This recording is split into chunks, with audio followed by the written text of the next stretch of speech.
اتنا میرے نبی کا غصہ تھا، اتنی ناراضگی تھی. سبحان اللہ، آپ اتنے عالی اخلاق تھے. انسان کو عزت دینا نبی سے سیکھو. جب آپ کو کوئی بلاتا تھا، میں یہ بیٹھا ہوں ادھر، ٹھیک ہے، مجھے ادھر سے کوئی مولانا صاحب، ظہیر نام ہے نا، مولوی ظہیر صاحب مجھے بلائیں گے تو میں اتنا ہی کروں گا ایسے، جی مولانا صاحب فرمائیے. لیکن جب میرے نبی کو کوئی ادھر سے بولا تھا یا رسول اللہ، تو اب یوں نہیں کر، اب یوں کرتے تھے، جی فرمائیے. فل ٹرن ہوتے تھے، فل، اور سینہ اور چہرہ اس کو دیتے تھے. ادھر سے کوئی بلاتا تو اتنا نہیں کرتے تھے، پورا یوں کرتے تھے، پورا فیس ٹو فیس. تو یہ موبائل نے اخلاق برباد کر دی. موبائل ہاتھ میں اور بات سن رہے ہیں، ہاں بولو، سن رہا ہوں، کیا کہتا ہوں. یہ بد اخلاقی ہے، یہ عزت نفس. اور خاص طور پر جو آج کل کی مائیں ہیں اپنے بچوں کو ذبح کر رہی ہیں، وہ پتہ نہیں کیا کچھ دیکھ رہے ہوتے ہیں. بچہ چھوٹا پیار چاہتا ہے، لاڈ چاہتا ہے، یہ اس کو لاڈ دینے کی بجائے ادھر لگی ہوئی ہے. توجہ فرمائیں، عربی کا لفظ ہے وجہ، چہرے کو کہتے ہیں وجہ، اور تا اوپر لگا کر ہے کہ یہ بوتھا شریف میری طرف کرو، یہ منہ میری طرف کرو. توجہ فرمائیں کہ مجھ سے بات کرنے تو میری آنکھوں میں آنکھیں ڈال کے بات کرو. تو میرے نبی کی یہ سنت تھی کہ آپ ہمیشہ، کوئی ادھر سے آ کر کہتا جی آپ سے بات کریں تو آپ یوں ہو جاتے، جب تک وہ بولتا رہتا آپ ایسے بیٹھے رہتے. کبھی نہیں کہا بھائی ذرا سمرائز کرو، مختصر کرو. کوئی ادھر سے بلاتا تو آپ یوں ہو گیا، جب تک وہ بولتا رہتا آپ سن رہے. جب آپ مجلس میں تشریف فرما ہوتے تو آپ کی ایک باڈی ایکشن تھا. وہ کیا تھا؟ یہ ہاتھ، یہ انگوٹھا، لیفٹ سائڈ انگوٹھا، رائٹ سائڈ ہاتھ، آپ اس کو یوں ٹکراتے تھے. یہ یہاں ہاتھ، یہ آپ بات فرما رہے ہیں اور یوں کیے جا رہے ہیں. یہ بغیر ارادے کے، جو باڈی ایک حرکت ہوتی ہے ہر انسان میں، کوئی نہ کوئی ایسی ہوتی ہے، تو یہ آپ کی حرکت مبارک تھی. اس طرح روشن چہرہ، واسع الجبین، کشادہ. ایک وہ بدو عورت نے آپ کا حلیہ بیان کیا کہ رأیت رجلا ظاہر الوضاء ابلج الوجه حسن الخلق لم تعبه ثجلا ولم تزر به سعلا وسيم قسيم في عينيه دعج في أشفاره وطف في صوته سهل في لحيته كثافة في عنقه سطى أزج أكرا أكهل أحور إن تكلم علاه البهاء وإن سكت علاه الوقار. کہنے لگے اپنے خامد کو، میں تمہیں کیا بتاؤں میں نے کیا دیکھا. مجھے یوں لگا جیسے 14ویں کا چاند کپڑے پہن کے زمین پہ ہی آ گیا. مجھے ایسے لگا جیسے 14ویں کا چاند ہی زمین پہ آ گیا ہے. ایسے حسین کے حسن غلام تھا، نہ پیٹ نکلا ہوا تھا. بہت سے لوگ پیٹ اتنا آگے ہوتا ہے، آپ سجے پاسے پیٹ، کھبے پاسے، آپ کھبے پاسے پیٹ، سجے پاسے، اور دڑ دڑ ایسے ہنسے، دڑ دڑ دڑ دڑ دڑ دڑ. ایسا اتنا پاگلوں کی طرح مت کھاؤ کہ یہاں پیٹ، خاص طور پر مولوی کا پیٹ آگے تو بہت ہی برا نظر آتا. کسی کا بھی پیٹ نکلا ہو، عورت کا پیٹ اور زیادہ برا نظر آتا. بھائی اتنا کھاؤ کہ زندہ رہنا ہے، ایسے نہ کھاؤ کہ تباہ کر دینا ہے. میرے نبی کا سینہ اور پیٹ برابر تھا، سب تلقص سیدھا قد تھا. ازج الحواجب، بھمیں بڑی گول تھی. من غیر قرنین، یہاں بال نہیں تھے. واسع الجبین، ماتھا کشادہ تھا. یتلال وجہ تلال القمر لیلۃ البدر، 14ویں رات کے چاند کی طرح آپ کا چہرہ چمکتا تھا. عظیم الہامہ، سر بڑا تھا. رجل الشعر، گھنگریالے بال تھے، نیم گھنگریالے. انہن فرقت حقیقت و فرق و الا فلا، کبھی ایسے بالوں کو تقسیم کر کے کنگھی کرتے، کبھی سیدھا پیچھے لے جاتے، کبھی سیدھا پیچھے لے جاتے. جب کبھی آپ سر سے ٹوپی اتارتے تو آپ کے بالوں کی مانگ سے بھی روشنی نکلتی نظر آتی تھی، نور نکلتا پھوٹتا نظر آتا.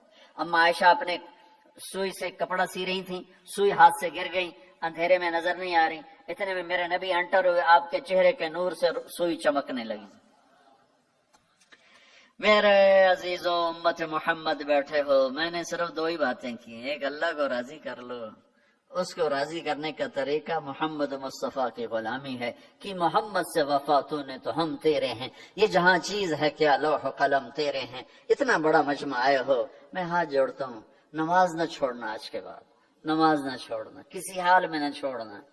اللہ تعالیٰ نے روزے میں فلیکسیبلٹی ہے، بیمار ہو چھوڑ دو بعد میں رکھ لینا، مسافر ہو چھوڑنا چاہو چھوڑ دو بعد میں رکھ لینا، اتنے بیمار ہو کہ نہیں رکھے جائیں گے چلو سارے ہی معاف کر دیں۔ زکوٰۃ آج فرض ہوئی ہے، کل دے دو، پرسوں دے دو، اگلے مہینے، اس سے اگلے، اس سے سال کے اندر جب مرضی دے دو۔ حج فرض ہو گیا ہے، اس سال کر لو، اگلے سال کر لو، مرنے سے پہلے جب کر لو، لیکن نماز آ گئی، ان الصلاۃ کانت علی المؤمنین کتابا موقوتا، نماز نہیں ہل سکتی، اسے اپنی جگہ پہ ہی پڑھنا ہے۔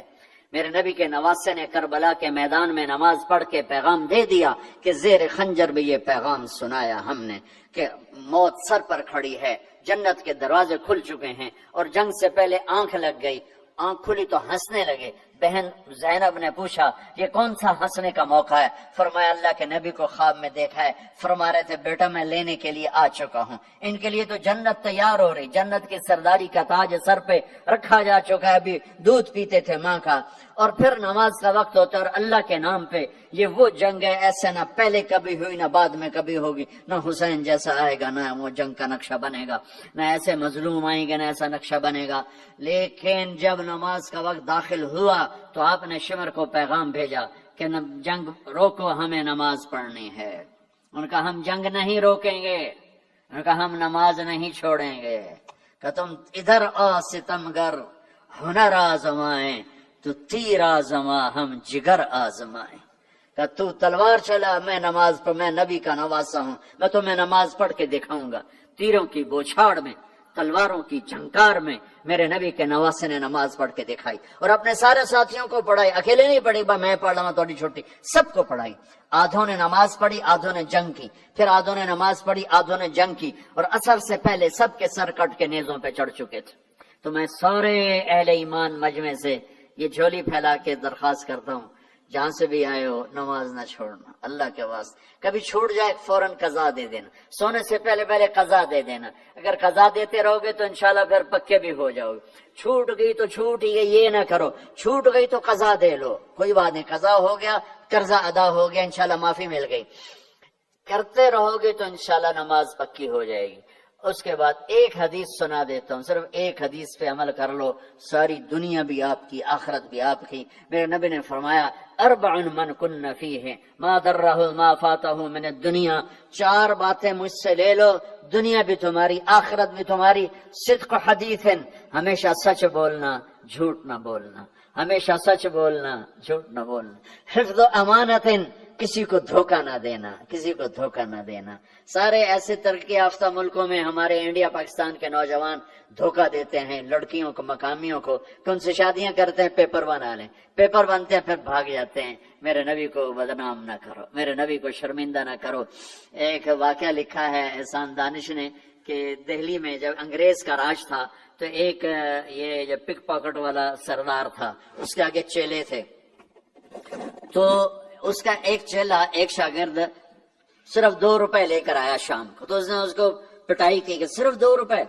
اس نے کہا استاد آج بہت موٹا مال کمایا تھا، آج ایک انگریز کی جیب کاٹی تھی، ان میں بڑے پیسے تھے، لیکن جب میں 4 قدم چلا تو مجھے خیال آیا کہ قیامت کے دن اگر عیسیٰ علیہ السلام نے میرے نبی کو گلہ دے دیا کہ آپ کے امتی نے میرے امتی کی جیب کاٹی تھی، تو مجھے ان کی وجہ سے، میری وجہ سے میرے نبی کو شرمندہ نہ ہونا پڑے، تو میں نے جا کر اس کو واپس کر دیے، اور یہ 2 روپے اپنے دے کھسکا کے لائے۔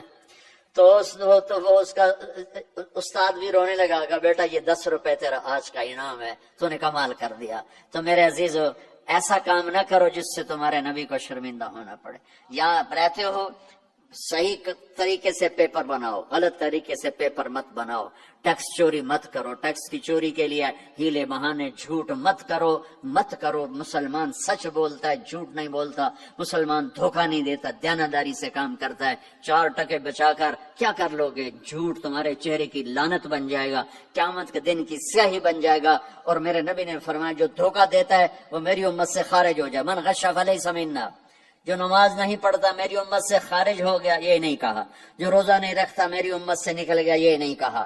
جو دھوکہ دیتا ہے میری امت میں سے نکل گیا، میری امت میں سے نہیں ہے۔ تو یہاں رہنا ہے تو سچائی کے ساتھ رہو، دیانتداری کے ساتھ رہو۔ شادیاں کی ہیں تو پھر نبھاؤ، پھر اسے نبھاؤ، پھر فراڈ نہ کرو۔ ایک دن آنے والا ہے تمہیں اللہ